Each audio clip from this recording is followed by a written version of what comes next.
নমস্কাৰ মই শাকিল আহমেদ আপোনালোক সকলোকে আজিৰ এই ভিডিঅ'লৈ স্বাগতম জনাইছোঁ। সমগ্ৰ দেশতে বলিছে লোকসভা নিৰ্বাচনৰ গৰম বতাহ আৰু এইবাৰ দেশত মুঠ 7টা পৰ্যায়ত অনুষ্ঠিত হ'ব লোকসভা নিৰ্বাচন আৰু তাৰ অংশ হিচাপে ইতিমধ্যে 19 এপ্ৰিল তাৰিখে প্ৰথম পৰ্যায়ৰ লোকসভা নিৰ্বাচনৰ ভোট গ্ৰহণ প্ৰক্ৰিয়া সমাপ্ত হৈছে আৰু অসমতো 5টাকৈ লোকসভা সমষ্টিত ইতিমধ্যে 19 এপ্ৰিল তাৰিখে সম্পন্ন হৈছে লোকসভা নিৰ্বাচনৰ প্ৰথম পৰ্যায়ৰ ভোট গ্ৰহণ আৰু অসমৰ 5টাকৈ লোকসভা সমষ্টিত প্ৰতিদ্বন্দ্বিতা কৰা প্ৰাৰ্থীসকলৰ ভাগ্য ইতিমধ্যে ইভিএমত আবদ্ধ হৈছে আৰু দ্বিতীয় পৰ্যায়ৰ যে লোকসভা নিৰ্বাচন আছে ভোট গ্ৰহণ আছে সেয়া 26 এপ্ৰিল তাৰিখে অনুষ্ঠিত হ'ব। কিন্তু তাৰ পূৰ্বে আমি আপোনালোকে বিভিন্ন সময়ত বিভিন্ন জনৰ প্ৰাৰ্থী বিভিন্ন ধৰণৰ তথ্যসমূহ আপোনালোকে পাই আছে, কিন্তু তাৰ মাজতে আমি আপোনালোকৰ বাবে আজি লৈ আহিছোঁ এটা বিশেষ অসমৰ এটা দ্বিতীয় পৰ্যায়ত অনুষ্ঠিত হ'বলগীয়া আন এটা সমষ্টি দৰং ওদালগুৰি নৱগঠিত দৰং ওদালগুৰি সমষ্টিৰ মূল প্ৰতিদ্বন্দ্বী যি তিনিজন প্ৰাৰ্থী সেয়া ক্ৰমে বিজেপিৰ দিলীপ শইকীয়া, কংগ্ৰেছৰ মাধৱ ৰাজবংশী আৰু বিপিএফৰ দুৰ্গা দাস বড়ো। এই তিনিজন প্ৰাৰ্থী কোন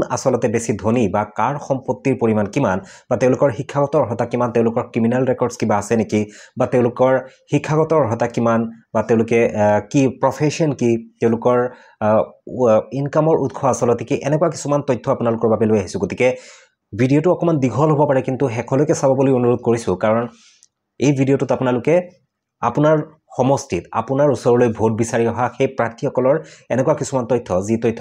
আপোনাক আৰু অধিক সজাগ কৰিব বা আপোনাৰ সিদ্ধান্ত লোৱাটো যথেষ্ট সহায়ক হ'ব। গতিকে কিবা নতুন এটা শিকিব পাৰিব বুলি বা কিবা নতুন কথা জানিব পাৰিব বুলি ভিডিঅ'টো শেষলৈকে চাব বুলি আশা কৰিলোঁ। আৰু যদি প্ৰথমবাৰৰ কাৰণে আমাৰ চেনেলত আহিছে, ভিডিঅ' চাই আছে, তেতিয়াহ'লে চেনেলটো ছাবস্ক্ৰাইব কৰিবলৈ নাপাহৰিব আৰু এই তথ্যখিনি আনকো জনোৱাৰ কাৰণে এটা শ্বেয়াৰ কৰিব। আৰু যদি কিবা মন্তব্য থাকে বা ইয়াৰ পৰৱৰ্তী সময়ত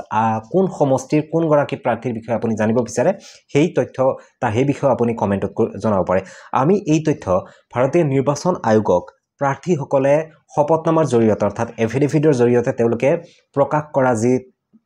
তথ্য সেই তথ্যৰ আধাৰতে আমি আপোনালোকক জনাব বিচাৰিছোঁ। নিৰ্বাচন আয়োগে ইতিমধ্যে প্ৰতিজন প্ৰাৰ্থীয়ে তেওঁলোকৰ এফিডেভিটৰ জৰিয়তে নিজৰ সম্পত্তিৰ পৰিমাণ, নিজৰ শিক্ষাগত অৰ্হতা, নিজৰ ঠিকনা বা নিজৰ চ'ৰ্চ অফ ইনকাম বা ক্ৰিমিনেল ৰেকৰ্ডছ এই সকলো তথ্য তেওঁলোকে নিৰ্বাচন আয়োগক জমা কৰিছে আৰু নিৰ্বাচন আয়োগে সেয়া বৰ্তমান ৰাজহুৱা কৰিছে আৰু তাৰে তথ্য আমি এই মুহূৰ্তত আপোনালোকৰ মাজলৈ লৈ আহিব বিচাৰিম। আৰু আজি আমি আপোনালোকক জনাব বিচাৰি আছোঁ যে নৱগঠিত দৰং ওদালগুৰিৰ যি তিনিগৰাকী মূল প্ৰতিদ্বন্দ্বী প্ৰাৰ্থী আৰু বহুত আছে, বেলেগ বেলেগ দলৰ আছে, নিৰ্দলীয় আছে, কিন্তু সকলোখিনি কৰা সম্ভৱ নহয়। গতিকে আমি মূল প্ৰতিদ্বন্দ্বিতা, কাৰণ দৰং ওদালগুৰিত এইবাৰ যি নিৰ্বাচনী যুঁজ সেয়া ত্ৰিকোণীয় যুঁজ হোৱাৰ পূৰ্ণ সম্ভাৱনা আছে। গতিকে সেই ত্ৰিকোণীয় যুঁজ হ'বলৈ গৈ আছে বিজেপি, কংগ্ৰেছ আৰু বিপিএফৰ মাজত। গতিকে এই তিনিগৰাকী প্ৰাৰ্থীৰ কোন কিমান সম্পত্তিৰ অধিকাৰী তাক এই মুহূৰ্তত আপোনালোকৰ মাজলৈ লৈ আহিছোঁ। প্ৰথমতে আমি আপোনালোকক জনাব বিচাৰিছোঁ যে বিপিএফ দলৰ যিগৰাকী মনোনীত প্ৰাৰ্থী দৰং ওদালগুৰি সমষ্টিৰ বিপিএফ দলৰ প্ৰাৰ্থী দুৰ্গা দাস বড়ো, তেওঁ বৰ্তমান MLA হয়। দুৰ্গা দাস বড়ো কিমান সম্পত্তি আছে, কিমান স্থাৱৰ সম্পত্তি, কিমান অস্থাৱৰ সম্পত্তি, তেওঁৰ শিক্ষাগত অৰ্হতা কি, তেওঁৰ কিবা ক্ৰিমিনেল ৰেকৰ্ডছ আছে নেকি, সেই তথ্যখিনি আপোনালোকক প্ৰথমতে আমি দেখুৱাব বিচাৰিছোঁ। ভাৰতীয় নিৰ্বাচন আয়োগক নিজৰ শপতনামাত দাখিল কৰা দুৰ্গা দাস বড়োৰ এইখন হৈছে এফিডেভিট, অৰ্থাৎ তেওঁৰ যি শপতনামা, সেই শপতনামাত তেওঁৰ নিজৰ শিক্ষাগত অৰ্হতাত, সম্পত্তিৰ পৰিমাণ, ক্ৰিমিনেল ৰেকৰ্ডছৰ লগতে তেওঁৰ প্ৰফেশ্যন সকলো কথা ইয়াতে উল্লেখ কৰিছে। প্ৰতিগৰাকী নিৰ্বাচনত অৱতীৰ্ণ হ'বলগীয়া যিসকল প্ৰাৰ্থী তেওঁলোকে নিজৰ এই এফিডেভিট এনেকুৱা ধৰণে দাখিল কৰিব লাগে। ইয়াতে আমি দেখুৱাই গৈছোঁ দুৰ্গা দাস বড়ো দৰং ওদালগুৰি লোকসভা সমষ্টিৰ বিপিএফৰ প্ৰাৰ্থী। ইয়াতে তেওঁৰ নিজৰ সবিশেষ জনাইছে, তেওঁৰ নাম ঠিকনা সকলো তথ্যতে জনাইছে, তেওঁ কোন সমষ্টিৰ তেওঁ ভোটাৰ হয় বা তেওঁ কোন দলৰ পৰা তেওঁ প্ৰতিনিধিত্ব কৰি আছে সেয়া সকলো লিখিছে। তেওঁৰ ফেচবুকৰ ডিটেইলছ বা ইয়াতে আন যি তথ্যসমূহ সেই তথ্যসমূহ ইয়াতে তেওঁ উল্লেখ কৰিছে। আমি ইয়াতে ক্ৰিমিনেল ৰেকৰ্ড যদি চাবলৈ যাওঁ, দুৰ্গা দাস বড়োৰ নামত কোনো ধৰণৰ ক্ৰিমিনেল ৰেকৰ্ডছ আমি ইয়াতে দেখিবলৈ পোৱা নাই, তেওঁ উল্লেখ কৰা নাই ইয়াতে, অৰ্থাৎ তেওঁৰ নামত কোনো ধৰণৰ ক্ৰিমিনেল ৰেকৰ্ডছ নাই বুলি ক'ব পাৰি। আমি পোনে পোনে যিহেতু আমি সম্পত্তি সন্দৰ্ভত আলোচনা কৰিম, গতিকে আমি দুৰ্গা দাস বড়োৱে নিজৰ এফিডেভিটত যি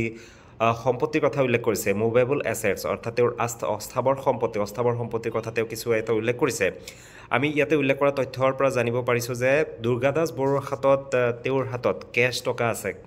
কাৰণ ইয়াতে লিখিছে কেছ ইন হেণ্ড 2,10,700 টকা আৰু তেওঁৰ পত্নীৰ নামত আছে 1,07,000 টকা থকা বুলি ইয়াতে উল্লেখ কৰিছে। ইয়াতে তেওঁৰ কিছু বেংক ডিটেইলছৰ বেংকৰ কিছু তথ্য ইয়াতে দেখুওৱা হৈছে। তাৰ লগে লগে তেওঁৰ যদি কিবা জীৱন বীমা আছে, LIC পলিচি হওক বা SBI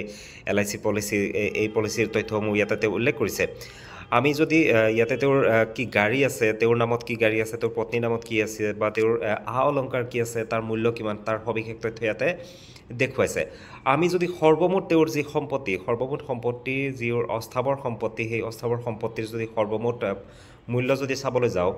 দুৰ্গা দাস বড়োৰ নিজৰ নামত অস্থাৱৰ সম্পত্তি আছে 84,05,043 টকা, আৰু তেওঁৰ পত্নীৰ নামত আছে 35,33,235 টকা থকা বুলি ইয়াতে তেওঁ নিজৰ শপতনামাৰ জৰিয়তে নিৰ্বাচন আয়োগক এই তথ্য সদৰি কৰিছে। ইয়াৰ পিছত আমি যদি ইমুভেবল এছেটছ অৰ্থাৎ স্থাৱৰ সম্পত্তি কিমান আছে দুৰ্গা দাস বড়ো, সেই তথ্য যদি চাবলৈ যাওঁ, তেতিয়াহ'লে তেওঁৰ নামত, তেওঁৰ পত্নীৰ নামত এই সকলোবোৰ কথা ইয়াতে উল্লেখ কৰিছে। ইয়াতে এগ্ৰিকালচাৰেল লেণ্ডৰ কথা কোৱা হৈছে, তেওঁৰ খেতিৰ মাটি কিমান আছে সেই তথ্য ইয়াতে উল্লেখ কৰিছে। আন বিভিন্ন ধৰণৰ নন এগ্ৰিকালচাৰেল লেণ্ড বা ঘৰ কিমান আছে, ঘৰ মাটি বিল্ডিং, ইয়াতে এটা ৰেচিডেঞ্চিয়েল বিল্ডিঙৰ কথা কৈছে, G+3 বিল্ডিং, তেওঁৰ গুৱাহাটী কাহিলীপাৰাত এটা বিল্ডিং থকা বুলি ইয়াতে তেওঁ তথ্যত দিছে। আমি সেই সমগ্ৰ তথ্য শেষত যদি আমি টোটেল কৰি চাবলৈ যাওঁ যে স্থাৱৰ সম্পত্তি দুৰ্গা দাস বড়োৰ কিমান আছে, দুৰ্গা দাস বড়োৰ যি স্থাৱৰ সম্পত্তি আছে সেই স্থাৱৰ সম্পত্তিৰ মুঠ মূল্য ইয়াতে যদি আমি চাবলৈ যাওঁ 2,01,15,000 টকাৰ তেওঁৰ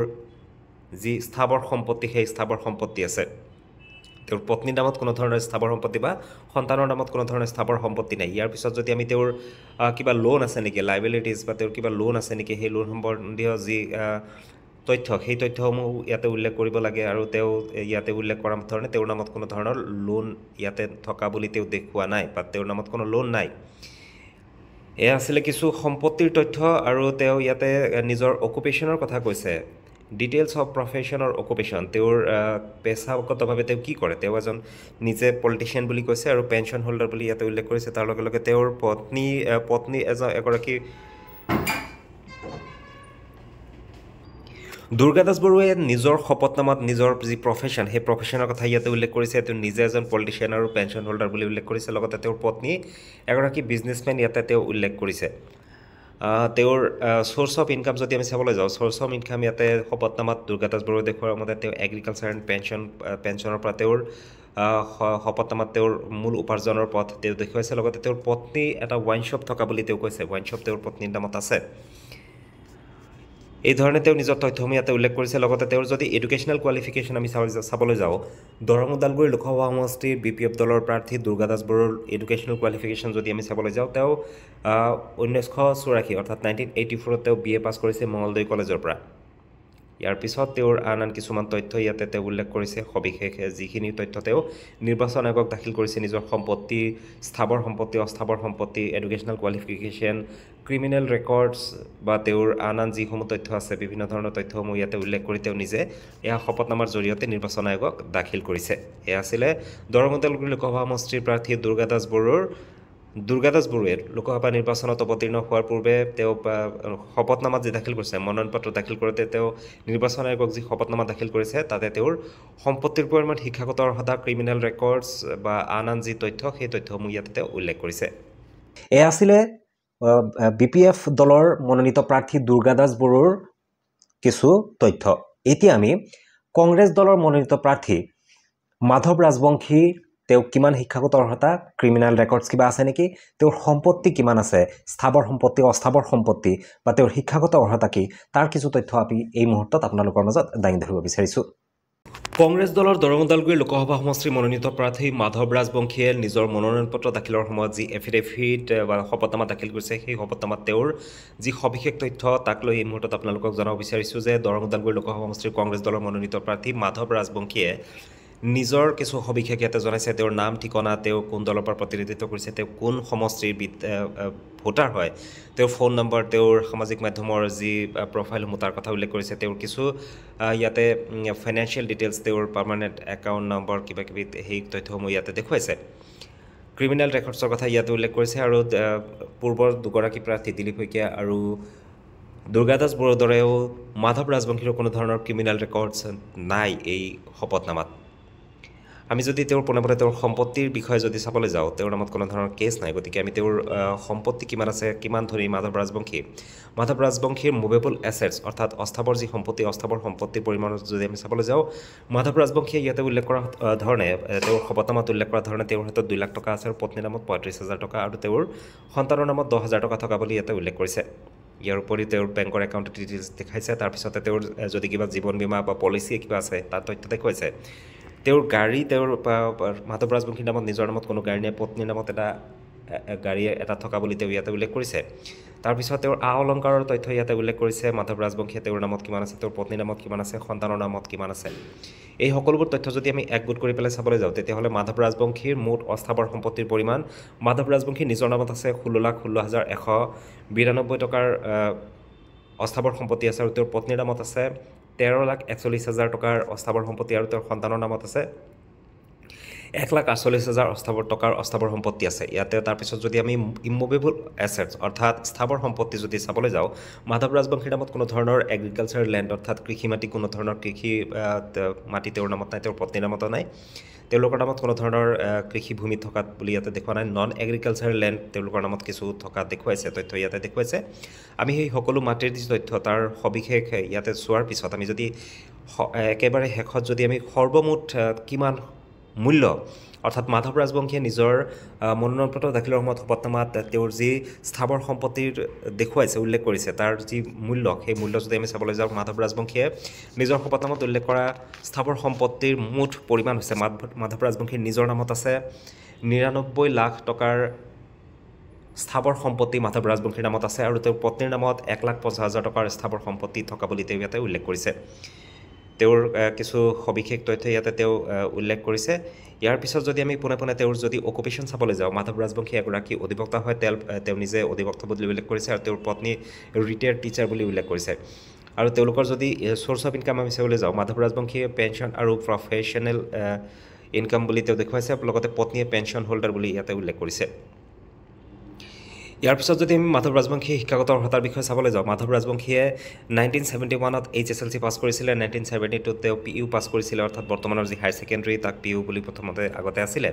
তাৰপিছত তেওঁ বি বৰুৱা কলেজৰ পৰা 1975ত তেওঁ BA পাছ কৰিছিলে আৰু 1989ত LLB কৰিছিলে JB ল কলেজ গুৱাহাটীৰ পৰা আৰু এইখিনি হ'ল তেওঁৰ শিক্ষাগত অৰ্হতা ইয়াতে মাধৱ ৰাজবংশীয়ে নিজৰ সবিশেষসমূহ জনাইছে এয়া হৈছে মাধৱ ৰাজবংশী অৰ্থাৎ দৰং ওদালগুৰি লোকসভা সমষ্টিৰ কংগ্ৰেছ দলৰ মনোনীত প্ৰাৰ্থী মাধৱ ৰাজবংশীয়ে মনোনয়ন পত্ৰ দাখিলৰ সময়ত নিৰ্বাচন আয়োগক এফিডেভিটৰ জৰিয়তে শপতনামাৰ জৰিয়তে নিজৰ সম্পত্তিৰ পৰিমাণ নিজৰ শিক্ষাগত অৰ্হতা নিজৰ চ'ৰ্চ অফ ইনকাম বা ক্ৰিমিনেল ৰেকৰ্ডছ সংক্ৰান্তীয় যিসমূহ তথ্য সেই তথ্য ইয়াতে উল্লেখ কৰিছে আৰু সেই তথ্যসমূহ আপোনালোকৰ মাজলৈ আমি লৈ আহিবলৈ যত্ন কৰিছোঁ দৰং ওদালগুৰি লোকসভা সমষ্টিত এগৰাকী শক্তিশালী প্ৰাৰ্থী হৈছে বিজেপি দলৰ দিলীপ শইকীয়া আৰু দিলীপ শইকীয়াৰ হৈ ইতিমধ্যে সমষ্টিটোত বিভিন্ন যথেষ্ট গুৰুত্বপূৰ্ণ বিভিন্নজন আহি পেলাই ইয়াতে প্ৰচাৰ চলোৱা দেখিবলৈ পোৱা গৈছে সেয়া মুখ্যমন্ত্ৰীয়ে হওক বা আন মন্ত্ৰী বিধায়কসকলে হওক বা কেবিনেট মন্ত্ৰীসকল আহিও কিন্তু প্ৰচাৰ চলাই আছে দিলীপ শইকীয়াৰ আচলতে শিক্ষাগত অৰ্হতা কিমান তেওঁ কিমান সম্পত্তিৰ অধিকাৰী বা তেওঁৰ চ'ৰ্চ অফ ইনকাম কিমান তেওঁ কিবা ক্ৰিমিনেল ৰেকৰ্ডছ আছে নেকি সেই তথ্য এই মুহূৰ্তত আপোনালোকৰ মাজলৈ লৈ আহিবলৈ চেষ্টা কৰিম আৰু দেখুৱাম দিলীপ শইকীয়া আচলতে কিমান ধনী বা তেওঁৰ শিক্ষাগত অৰ্হতা কিমান এই মুহূৰ্তত সেয়া তথ্য আমি আপোনালোকৰ বাবে দাঙি ধৰিছোঁ দৰং ওদালগুৰি লোকসভা সমষ্টিৰ বিজেপি দলৰ প্ৰাৰ্থী বৰ্তমানৰ সাংসদ দিলীপ শইকীয়াই লোকসভা নিৰ্বাচনত মনোনয়ন পত্ৰ দাখিল কৰোঁতে নিৰ্বাচন আয়োগক নিজৰ যি শপতনামা দাখিল কৰিছে যি এফিডেভিট দাখিল কৰিছে তাতে তেওঁৰ নিজৰ বিভিন্ন ধৰণৰ তথ্য যেনেকুৱা ধৰণে তেওঁৰ শিক্ষাগত অৰ্হতা তেওঁৰ সম্পত্তিৰ পৰিমাণ ক্ৰিমিনেল ৰেকৰ্ডছ আন সম্পূৰ্ণবোৰ তথ্য ইয়াতে তেওঁ উল্লেখ কৰিছে আৰু সেই শপতনামাৰ পৰা আমি আপোনালোকক দৰং ওদালগুৰি লোকসভা সমষ্টিৰ বিজেপি দলৰ প্ৰাৰ্থী দিলীপ শইকীয়াৰ কিছু তথ্য এই মুহূৰ্তত আপোনালোকক জনাব বিচাৰিছোঁ পাৰ্ট 1 তেওঁ বিভিন্ন ধৰণৰ কথা উল্লেখ কৰিছে তেওঁৰ নিজৰ নাম ঠিকনা সকলো কথা উল্লেখ কৰিছে তেওঁ কোন দলৰ পৰা প্ৰতিনিধিত্ব কৰিছে সেয়া উল্লেখ কৰিছে তেওঁ কোন সমষ্টিৰ ভোটাৰ হয় সেই কথাটোও ইয়াতে উল্লেখ কৰিছে তেওঁৰ ফোন নম্বৰ ইমেইল ID বা সামাজিক মাধ্যমৰ যি ছ'চিয়েল মিডিয়াৰ যি প্ৰফাইল তাৰ তথ্য ইয়াতে তেওঁ উল্লেখ কৰিছে আমি তেওঁৰ কিছুমান তথ্য আমি স্কিপ কৰিম কিছুমান তথ্য আপোনালোকক জনাম কিয়নো আমি সকলোবোৰ তথ্য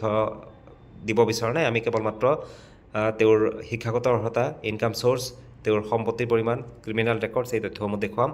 ইয়াতে আপোনালোকে তেওঁৰ কিছু তথ্য দেখিবলৈ পাইছে স্ক্ৰীনত আপোনালোকে দেখিছে তেওঁৰ ক্ৰিমিনেল ৰেকৰ্ড ইয়াতে তেওঁ যদি দেখুৱাইছে যে পেণ্ডিং ক্ৰিমিনেল কেছেছ তেওঁৰ নামত কোনো ধৰণৰ ক্ৰিমিনেল ৰেকৰ্ডছ নাই শপতনামাত উল্লেখ কৰাৰ ধৰণে আমি যদি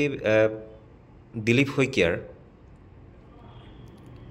সম্পত্তিৰ বিষয়ে যদি চাবলৈ যাওঁ দিলীপ শইকীয়াৰ মুভেবল এছেটছ অৰ্থাৎ অস্থাৱৰ সম্পত্তিৰ বিষয়ে যদি চাবলৈ যাওঁ ইয়াতে দিলীপ শইকীয়াই নিজৰ শপতনামাত দাখিল কৰা অনুসৰি দিলীপ শইকীয়াৰ হাতত নগদ ধন কেছ ইন হেণ্ড নগদ ধন তেওঁৰ নামত আছে 6,76,978 টকা আৰু তেওঁৰ পত্নীৰ নামত আছে 4,22,282 টকা আৰু তেওঁৰ কিছু বেংকৰ ডিটেইলছ ইয়াতে উল্লেখ কৰিছে তেওঁৰ নামত কি ধৰণৰ ষ্টেট বেংক অফ ইণ্ডিয়াৰ বা আন বেংকৰ যি একাউণ্ট সেই বেংকৰ একাউণ্টসমূহ ইয়াতে উল্লেখ কৰিছে তেওঁৰ নামত কি LIC পলিচি হওক বা আন যি জীৱন বীমা আছে সেইসমূহ তেওঁ আছে ইয়াৰ পিছত তেওঁৰ আন কিছু পাৰ্চনেল লোনৰ কথা উল্লেখ কৰিছে তেওঁৰ কি বাহন আছে টাটা নেনো এখন আছে পত্নীৰ নামত এটা Hero Pleasure scooty gifted by her brother in April 2021 Dilip শইকীয়াৰ পত্নীক তেওঁৰ এটা হিৰো প্লেজাৰ স্কুটি আছে যিটো তেওঁৰ ভায়েকে তেওঁক উপহাৰ দিয়া বুলি ইয়াতে উল্লেখ কৰিছে আনহাতে তেওঁৰ আন কি কি গাড়ী আছে সকলো কথা ইয়াতে উল্লেখ কৰিছে তেওঁৰ অলংকাৰ কিমান আছে বা তেওঁৰ পত্নীৰ নামত অলংকাৰ কিমান আছে তাৰ বজাৰ মূল্য কিমান সেই সকলো তথ্য ইয়াতে উল্লেখ কৰিছে আৰু সৰ্বশেষত যদি আমি চাবলৈ যাওঁ দিলীপ শইকীয়াৰ অস্থাৱৰ যি সম্পত্তি অস্থাৱৰ সম্পত্তিৰ মুঠ পৰিমাণ দিলীপ শইকীয়াৰ অস্থাৱৰ সম্পত্তিৰ মুঠ পৰিমাণ দিলীপ শইকীয়াৰ নামত আছে 1,02,20,341 টকা আৰু তেওঁৰ পত্নীৰ নামত আছে 32,22,590 টকাৰ অস্থাৱৰ সম্পত্তি তেওঁৰ পত্নীৰ নামত আছে এয়া হৈছে তেওঁৰ অস্থাৱৰ সম্পত্তিৰ হিচাপ ইয়াৰ পিছত যদি আমি স্থাৱৰ সম্পত্তি অৰ্থাৎ ইমুভেবল এছেটছৰ বিষয়ে চাবলৈ যাওঁ এগ্ৰিকালচাৰ লেণ্ড তেওঁৰ নামত কোনো ধৰণৰ খেতি মাটি তেওঁৰ নামত নাই আনকি তেওঁৰ নামত নন এগ্ৰিকালচাৰ লেণ্ড কিছু থকা বুলি তেওঁ ইয়াতে সদৰি কৰিছে শপতনামাত তেওঁ উল্লেখ কৰিছে আমি আৰু একেবাৰে সৰ্বমুঠ তেওঁৰ নামত কিমান স্থাৱৰ সম্পত্তি আছে তেওঁৰ ঘৰ কি আছে Assam type house at village পূৰ্ণ কামদেৱ মৌজা ইয়াতে তেওঁ উল্লেখ কৰিছে তাৰ পিছত আমি যদি সকলোবোৰ সম্পত্তিৰ যদি হিচাপ চাবলৈ যাওঁ যে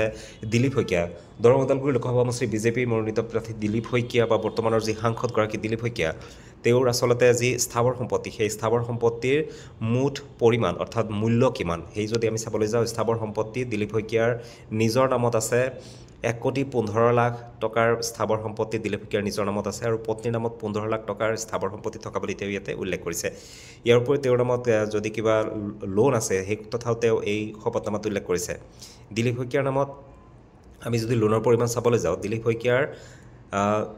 কেইবাটাও লোন থকা বুলি তেওঁ ইয়াতে উল্লেখ কৰিছে দিলীপ শইকীয়াৰ নিজৰ loan at SBI parliament house account নম্বৰকে তেওঁৰ বহুত কেইবাটা লোন থকা বুলি ইয়াতে উল্লেখ কৰিছে সৰ্বমুঠ তেওঁৰ 35,80,107 টকা দিলীপ শইকীয়াৰ নিজৰ নামত লোন আছে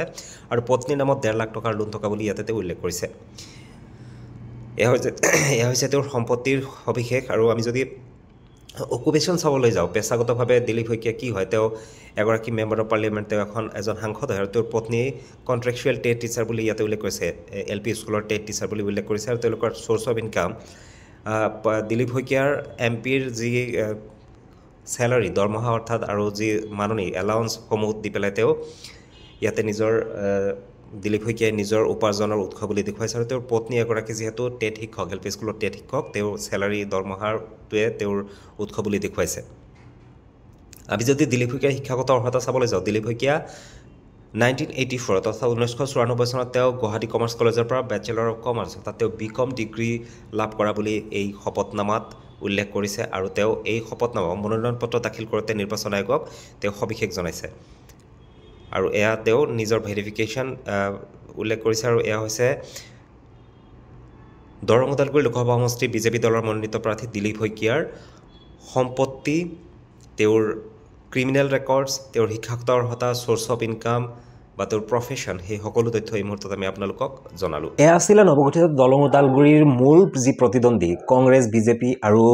BPFৰ যি প্ৰাৰ্থীসকল তেওঁলোকৰ যি তথ্য তেওঁলোকৰ শিক্ষাগত অৰ্হতা ক্ৰিমিনেল ৰেকৰ্ডছ বা সম্পত্তি সেই সকলোখিনি তথ্য আমি আপোনালোকৰ মাজলৈ লৈ আহিলোঁ দাঙি ধৰিলোঁ আৰু এই তথ্যসমূহ আমি নিৰ্বাচন আয়োগে